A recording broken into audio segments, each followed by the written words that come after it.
그 후에도 마부 신씨는 우리 집에 자주 드나들었다. 그러나 우리가 무얼 먹고 사는지 물어본 적은 한 번도 없었다. 오빠하고도 의식적으로 일정한 거리를 두고 있다는 걸 느낄 수가 있었다. 눈이 마주치면 가볍게 고개를 숙이고 웃어 보이는 것 외에는 말을 시키지 않았고 결핵약이나 위장약 얘기도 다시는 비치지도 않았다. 불쑥 나타나는 것 같아도 끼니 때는 피하고 있다는 걸 알 수가 있었고 올케한테도 대면대면하게 보일 정도로 예절 바르게 굴었다.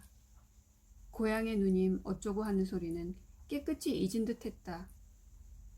그게 되레 우리처럼 식구끼리는 끈끈하게 남한테는 조한 족속에게는 편했다.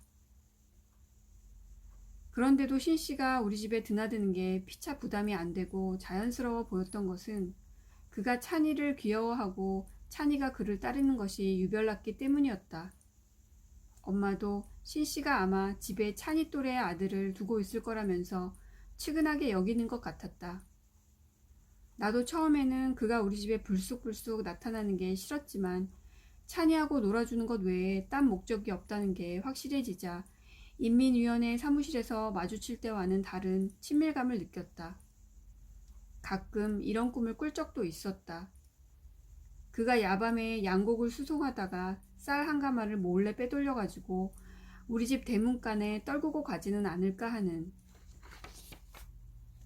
찬이까지 굶주릴 지경에 이르면 그 정도는 해줄 수도 있을 것 같았다. 이제 더는 도둑질할 집이 남아있지 않았다. 그 짓은 진저리가 처지는 일이었지만 그래도 그 시절이 좋았다 싶었다. 그때 열심히 모아들인 양식이 앞으로 한 달은 먹을 만큼은 남아있건만도 나는 뱃속에 아기가 들어앉은 것처럼 오로지 먹을 것 걱정만이 진실했다. 신씨가 며칠 안 보이다가 오밤중에 나타난 적이 있었다. 아무리 찬이가 보고 싶다고 해도 그건 무례한 짓이었다. 쌀가마를 지고 오는 일 따위는 더군다나 일어나지 않았다. 그는 조용히 누님을 찾았다. 오래간만에 올케를 그렇게 불렀다. 용건인즉 그가 잘 방에 불을 떼달라는 거였다. 인천에서 오는 길인데 당도해 보니 새벽이 다 돼가고 오늘도 밤을 도와 할 일이 있어 푹 자둬야 하는데 방이 냉골이라는 거였다. 나는 내가 내려가 불을 떼주겠다고 했다. 오밤중에 그 사내에게 올케를 딸려 보내기가 싫었다. 올케와 나는 서로 가겠다고 다투었고 조카들이 깨어서 울자 엄마는 내가 가는 게 좋겠다고 판결을 내렸다. 그를 따라 내려가면서 문득 그가 남자라는 데 두려움을 느꼈다. 성적으로 나를 해코지하려 든다고 해도 당할 수밖에 없다는 생각이 들었다. 우리가 살고 있는 꼭대기 쪽에 사람이 살고 있는 집은 우리 집밖에 없었다. 고립무원이었다. 식구들로부터도 보호받지 못하고 있는 것 같아 억울하고 서러웠다. 줄곧 다니던 길인데 밟히는 땅의 감촉이 정과 다른 것 같았다. 봄이 오나봐. 밑도 끝도 없이 그런 생각이 들면서 서러움이 묵직하게 목줄기를 타고 올라왔다. 그는 정인애가 있는 평지까지 내려가기 전 중턱에 있는 집으로 들어갔다. 아무 집이나 그냥 들어가는 줄 알았는데 아궁이 앞에 땔감을 마련해 놓은 걸 보면 그가 정해놓고 쓰는 숙소인 것도 같았다. 불도 뗄 줄 몰라요? 아무리 피곤해도 그렇지. 이 밤중에 자는 사람을 깨워서 불을 떼라는 건 너무하는 것 아니에요? 마부 주제라고 하고 싶은 걸 훅 들이마시면서 그를 노려보았다. 호락호락하게 보여서는 안 될 것 같아 미리 방어태세를 취했다. 그는 말없이 부엌바닥에 쭈그리고 앉더니 아궁이에 나무토막을 얼기설기 집어넣고 북덕이 쏘시개에다 성냥불을 그어댔다. 그러고 나서 우뚝 일어서더니 할 말이 있다고 했다. 드디어 올 것이 온 것 같아 몇 걸음 뒤로 물러났다. 며칠 있으면 인문군대가 후퇴를 해야 할 것 같소. 그래서요? 그가 침울하게 입을 다물고 있는 동안 나는 심장이 튀어나올 것처럼 울렁대는 걸 참아내야 했다. 곧 지시가 내려오겠지만 서울은 포기해도 우리를 믿고 기다려준 시민들이야 포기할 수 없는 거 아니겠소? 서울을 내주기에 앞서 시민들 먼저 북으로 보낼 작정이요.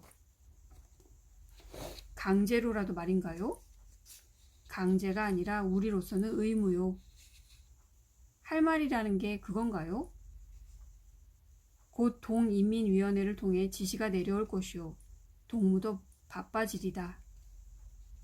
곧 알게 될 걸 못하러 가르쳐주는 거죠? 빠질 궁리는 안 하는 게 좋을 것이라는 걸 미리 일러두고 싶었소. 그동안 알고 지내면서 동문회가 사상적으로 우리 편이어서 남아 있었던 게 아니라는 걸 안 이상 그 정도의 충고는 해두는 게 좋을 것 같아서. 늙은이들에겐 구태여 강요할 생각이 없지만 청년 동무는 우리에게 파악된 이상 자유의사는 없는 것과 마찬가지라는 걸 명심해 두기요.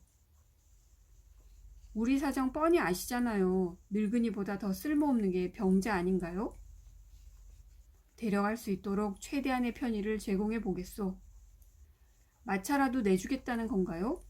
그건 우리 오빠를 죽으라는 것과 마찬가지예요. 그러지 말아요. 나도 안 그러고 싶소. 그러나 쓸 만한 인력은 단 한 사람도 남겨놓고 싶지 않은 우리의 심정도 이해해주기 바라오. 무인지경의 입성이라고 할 때 우리가 얼마나 이가 갈렸는 줄 아오? 서울에 남아있던 사람을 그런 식으로 싹 쓸어간데도 고작 몇백 명 선일 텐데요. 몇백 명으로 몇백만에 대한 복수가 된다고 생각해요? 복수하려는 의지가 더 중요하다고 생각하오. 그가 괄개타는 불길 위에다 장작개비를 몇 개 더 보탰다.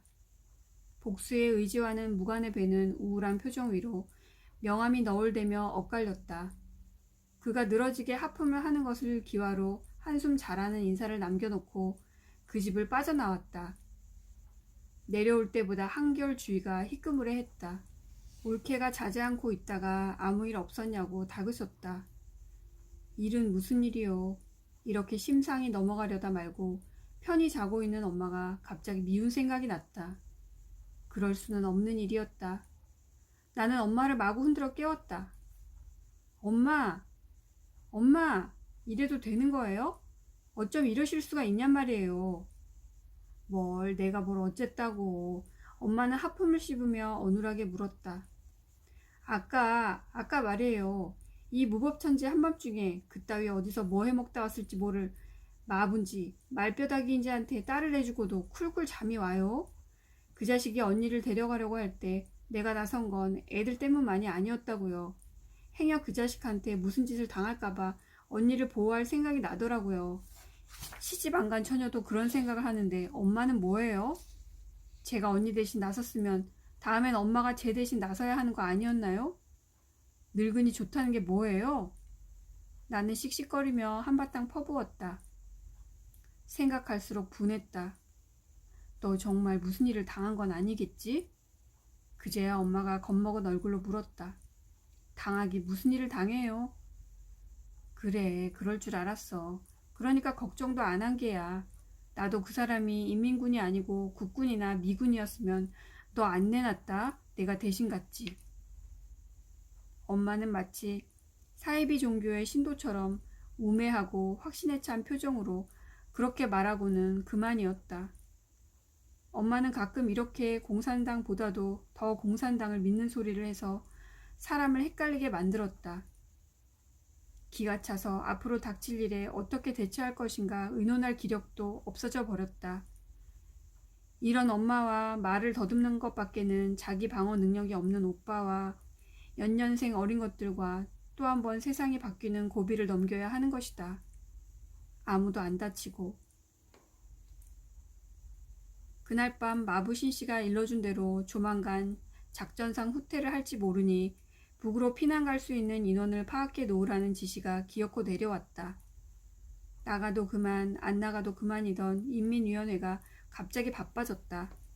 정인의 세 식구와 위원장 강 씨는 북으로 가는 걸로 일찌감치 정해지고 우리 식구는 보류 상태로 놔두었다. 갈 만한 사람이 그 정도가 고작일 것이라는 건 예상한 대로였지만 예상 못한 일도 생겼다. 일단은 노인들만 남은 집에도 그런 뜻의 공문을 돌린 게 잘못이었다. 할머니들 중 북으로 가고 싶다는 이가 5사람이나 나타났다. 자발적으로 월북한 자식을 둔 어미들이었다. 우리는 그이들이 자식 따라 가겠다는 데야 별 문제가 없을 줄 알고 그대로 보고를 했는데 상부의 태도는 달랐다. 시인민위원회라나 시당이라나 그런 데를 다녀온 위원장은 계획을 초과 달성한 줄 알았더니 그게 아니더라고 했다. 될 수 있는 대로 안 가도록 무마를 해보라고 하더라는 것이었다. 역시 목적은 젊은 인력에 있었구나 싶었다. 아직 누가 뭘하지는 않았지만 나한테로 올가미가 조여져 올 듯 싶어 조마조마했다. 우리 사정을 잘 아는 강 위원장이 뭐라고 그럴 것 같지는 않았지만 마부신 씨가 보여준 태도를 생각하면 결코 이렇게 쉽게 넘어갈 일이 아니란 생각이 들었다. 다행히 그날 밤 이후 마부신 씨는 나타나지 않았다. 수시로 인민위원회를 들락거리던 특무장도 군관도 어쩐 일인지 모습을 보이지 않았다. 전선이 뭔가 급박하게 돌아가고 있다는 걸 사무실에 앉아서도 느낄 수가 있었다. 인민군대가 대량으로 이동하고 있었다. 한길가에 있는 집들만 가지고는 모자라서 점점 위로 치받쳐 올라왔다. 그러나 우리 집 있는 데까지는 아직 아니었다. 워낙 높기도 했지만 중간에 여름에 폭격 맞아 폐허로 변한 공터가 아랫동네와 윗동네를 명확하게 갈라놓고 있었다. 우리도 아마 그 집이 아는 집만 아니었으면 거기까지 올라가지는 않았을 것이다. 대낮이라고 해도 보는 사람이 있는 것도 아니건만 도둑질을 나갈 때면 반드시 야밤의 어둠을 틈탔듯이 아무리 살기는 불편해도 그래도 아는 집에서 신세를 지는 게 마음으로는 덜 불편할 것 같은 게 우리 식구의 삶의 법도의 마지막 보루 같은 거였다. 그건 아마 지키기가 참으로 힘들었고 때로는 슬펐지만 한 번은 거의 바깥 출입을 안 하는 엄마가 무슨 일인지 아랫동네까지 내려갔다 와서 대문간서부터 붕괴해 맞이하는 것이었다. 어떤 노인네가 빈집에서 비단 이불을 이고 나오더라는 것이었다. 세상에 추저분한 할망구 같으니라고, 바닥 싼것 같으니라고, 생전 이불 구경을 못했나 못했어도 그렇지 그까지 비단 이불을 덮자고 도둑질을 해? 늙은이가 환장을 해도 분수가 있지. 이러면서 세상에 못 볼 흉한 꼴을 보았다는 듯이 진저리를 쳤다. 며느리와 딸이 도둑질 해온 걸로 먹고 사는 주제에 할 소리가 아니었다. 더군다나 우리가 하는 짓에 한 번도 아는 척을 안 하고 주는 대로 잘 먹고 지내다가 이제 와서 자기만 결백한 것처럼 수선을 있는 대로 떠는 엄마가 상식적으로 주책을 떠는 것으로도 보이련만 그때처럼 측은해 보인 적도 없었다. 엄마 나름으로는 그런 구차스러운 방법으로라도 우리의 양식 도둑질을 옹호하고 위로하고 싶었을 것이다. 처음 입성할 때도 그랬듯이 인민군대의 이동은 거의 밤에 이루어졌고 낮에는 쥐 죽은 듯이 고요했다. 그들이 그 동네를 거쳐가는 까닭이 남쪽에 있는 전선으로 투입되기 위해선지 전선에서 후방으로 철수를 하기 위해선지도 짐작을 할 수가 없었다. 행군하다 잠시 쉬어가려 해도 겨울이니까 야영보다는 바람막을 집이 나아서 잠깐씩 거쳐가는 것 같았다. 나의 가장 큰 관심사는 그런 것들보다는 그들이 뭘 해 먹어가면서 싸울까 하는 거였는데 어디서고 밥을 해먹는 것 같지는 않았다. 북쪽으로 피난 보내는 일 때문에 방문하게 된 집에서 할머니한테 들은 얘긴데 간밤에 자기 집에서 중공군이 한때 자고 갔다고 했다. 무섭지 않으셨어요? 무서운 줄 알았는데 하나도 안 무섭대. 늙은이 대접도 할 줄 알고. 어떤 대접을 받으셨는데요? 날더러 아랫목에 자라고 하고 주위들은 윗목에서 자던걸? 그럼 한방에서 주무셨어요? 한방이면 어때? 손자 또래던걸. 하긴 양놈 같았으면 손자 또래도 못 믿었을 거지만서도. 먹을 걸 달라진 않던가요? 어디가. 제 먹을 것들은 제각기 챙겨갖고 다니던데 뭐. 목침만한 베개를 하나씩 베고 자는데 그게 글쎄 빵떡이더라니까. 먹어보라는 신용도 안 하길래 나도 여발한 듯이 내 밥 먹었지 뭐. 그러면서 재미나다는 듯이 합죽하게 웃었다. 만일 어떤 인문군이 나한테 불을 떼달라는 대신 밥을 해달라고 했다면 얼씨구 했을는지도 모른다. 먹을 것에 대한 나의 이런 지칠 줄 모르는 찝찝함이 비단 이불을 욕심내는 것보다 얼마나 더 고상한 건지는 몰라도 빨리 그리고 무사히 이 지경을 벗어나고 싶었다. 빨리는 내 뜻이 개입할 여지가 없는 문제였지만 무사히 많은 개인적인 운명에 속할 터였다. 마부 신씨하고 군관하고 특무장만 안 나타난다면 아무 일 없이 세상이 또 한 번 바뀌는 고비를 넘길 수가 있을 것 같았다. 그러나 그날 밤 신씨가 한 말은 두고두고 마음에 걸렸다. 제발 신씨만 다시 이 동네에 안 나타났으면 싶었다.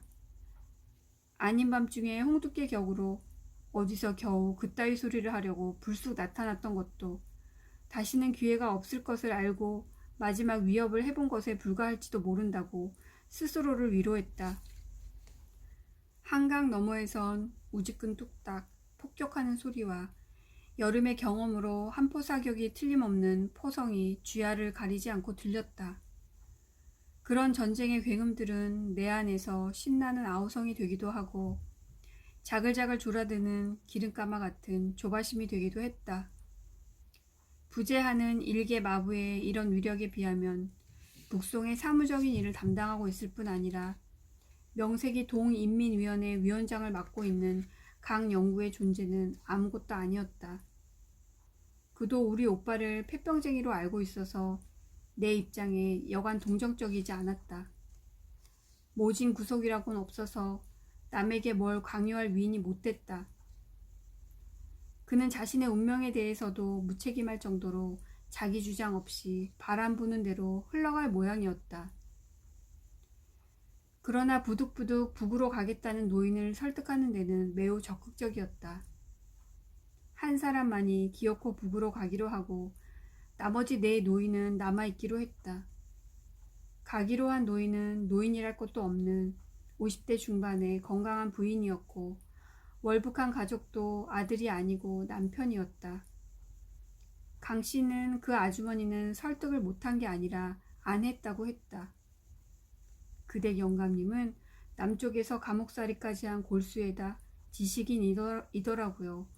그런 사람이야 북에서도 한자리 하고 있을지 모르니까. 만날 가망이 있지만 다른 할머니들 아들은 멋모르고 날뛰다 월북도 하고 의용군에도 자원했으니 살았는지 죽었는지 알게 뭐예요. 이 엄동설안에 아들 찾아 삼천리하다 괜히 제명에 못 돌아가신다고 말렸더니 다들 솔깃해 하대요. 잘하셨어요. 노인네들은 별로 환영하는 것 같지도 않던데요. 우리라고 뭐 환영받으러 가나요? 세상이 또 뒤집힌 후에 핍박받을 게 싫어서 가는 거죠. 그는 가볍게 말했지만 쓰디쓴 표정이었다. 그리고 불쑥 물었다. 참, 박동무는 시민증 있어요? 그럼요. 가족들도요? 그럼 다 있지요. 조카들 둘만 빼고요.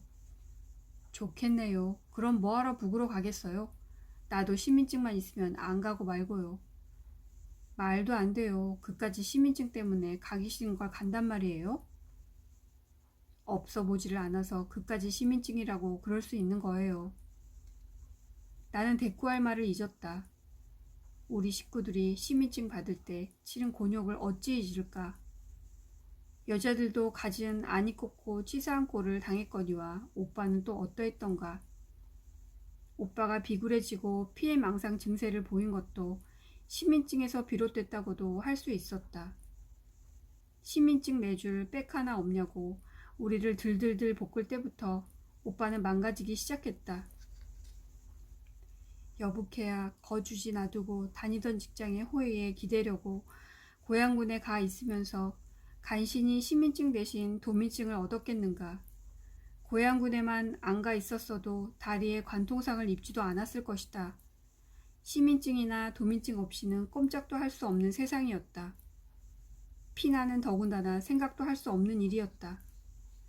어떻게든지 피난을 가려고 도민증 얻으러 가서 도민증은 얻었으되 곧 다리에 총을 맞아 안진뱅이가 돼버렸으니 뭐가 안 돼도 그렇게 공교롭게 안 될 수가 있을까? 그때 생각을 하면 지금도 부르르 진저리가 쳐진다. 가족들은 다 남쪽으로 피난을 가셨다면서요? 빨갱이 식구들한테 용케 시민증이 발급됐네요. 나는 하고 싶지 않은 생각에서 헤어나려고 얼른 말머리를 돌렸다. 나 같은 남편 둔 여편 네가 그런 걸 받으려니 오죽했겠어요. 못 받았으면 남아있었을 거 아니에요. 물론 만날 수도 있었을 테고 그게 나을 뻔했잖아요. 혼자 피난 간 부인이 얄밉지도 않아요? 못할 노릇만 시켜서 미워할 자격도 없어요. 남봉 폈어요? 그럴 주제나 됐으면 좋게요. 일제 땐 징용 나가서 고생 많이 시켰어요. 난 내 목숨 하나만 간수하면 되지만 집사람은 애들 넷이나 딸렸으니 오죽했겠어요. 이제 걔들도 거의 다 자랐으니까 앞으로 더 큰 고생이야 있겠어요. 어쩌면 그렇게 예쁜 집만 골라서 했어요. 하고 싶어 했나요? 시대가 시킨 거죠. 나도 그닥 나쁜 놈은 아니에요. 우리는 다 같이 쓸쓸하고 허한 소리로 웃었다. 웃음 끝에 그가 도통한 표정으로 한마디 더 했다. 욕먹을 소리지만 이런저런 세상 다 겪어보고 나니 차라리 일제시대가 나았다 싶을 적이 다 있다니까요. 아무리 압박과 무시를 당했다지만 그래도 그때는 우리 민족 내 식구끼리는 얼마나 잘 뭉치고 감쌌어요. 그러던 우리끼리 지금 이게 뭡니까? 이런 놈의 전쟁이 세상에 어딨겠어요. 같은 민족끼리 불구대천의 원수가 되어 형제간에 총질하고 부부간에 이별하고 모자간에 왼수지고 이웃끼리 고발하고 한 핏줄을 산산이 흩뜨러 척을 지게 만들어 놓았으니 나는 강씨가 그 정도로 자기의 속내를 드러내 보인 게 얼마나 기쁘고 반가운지 몰랐다. 전혀 예상을 못했던 일이었다. 오랜만에 사람 같은 사람을 만난 기분까지 들었다. 잘났다는 뜻이 아니라 적당히 못나서 좋았다. 사람의 생각 속에는 좌우의 인연보다는 거기 속할 수 없는 생각들이 훨씬 더 많은데 누굴 만나면 우선 저 사람 속이 휠까 붉을까부터 분간해야 하는 관습화된 심보가 부드럽게 누그러지는 것 같았다. 그와 같은 사람이 살아냈기에는 그래도 남쪽이 나을 거라는 걸 어떻게 알아듣게 설명할 수 있을까? 그러나 그의 마음을 변하게 하려고 오래 고민할 것도 없이 불똥은 내 발등에 갑자기 떨어지고 말았다.